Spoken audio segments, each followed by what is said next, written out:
यह कहानी सच्ची घटनाओं से प्रेरित है। इसका उद्देश्य डर और रहस्य को प्रस्तुत करना है, न कि किसी की भावनाओं को ठेस पहुंचाना। धीरे धीरे कैमरे में फिर से रोशनी लौटी। टाइम स्टैंप बदल चुका था।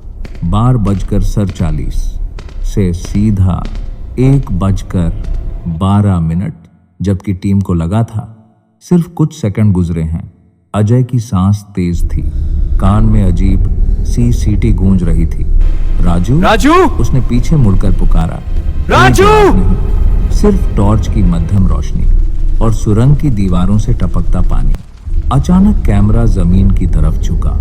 राजू का हेलमेट पड़ा था, उस पर ताजे खरोंचों के निशान थे। अजय के हाथ कांपने लगे। राजू, मजाक बंद कर, यह रिकॉर्डिंग लाइव है। तभी थक थक थक, फिर वही आवाज, लेकिन इस बार पीछे से नहीं, अजय के अंदर से। उसकी छाती में कंपन हुआ। उसे लगा कोई उसकी सांसों को गिन रहा है।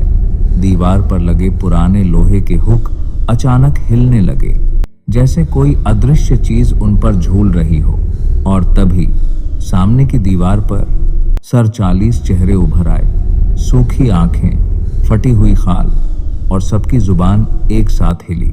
हमें बाहर ले चल। अजय घुटनों के बल बैठ गया। मैं अकेला हूं, मैं कुछ नहीं कर सकता। तभी पीछे से राजू की आवाज आई, सर, हम कभी अकेले नहीं होते। अजय ने पलटकर देखा। राजू खड़ा था, लेकिन उसकी आंखों में पुतलियां नहीं थीं, सिर्फ काला गड्ढा। और उसकी पीठ से दीवार के अंदर कई हाथ जुड़े हुए थे। राजू, एक साथ कई आवाजों में, हम सब राजू हैं। जमीन फिर से कांपने लगी। सुरंग की छत से पत्थर गिरने लगे। अजय भागा। भागते भागते उसने एक पुराना दरवाजा देखा, जिस पर लाल रंग से लिखा था एग्जिट। अजय ने पूरी ताकत से दरवाजा खोला और बाहर निकल आया। ठंडी हवा, सुबह की हल्की रोशनी। वो बच गया था, या उसे ऐसा लगा। कैमरा अब भी रिकॉर्ड कर रहा था। अजय ने राहत की सांस ली। तभी कैमरे की स्क्रीन पर एक नोटिफिकेशन फ्लैश हुआ। अजय ने पीछे देखा। माइंस का मुंह अब भी खुला था और उसके अंदर कोई बाहर आ रहा था।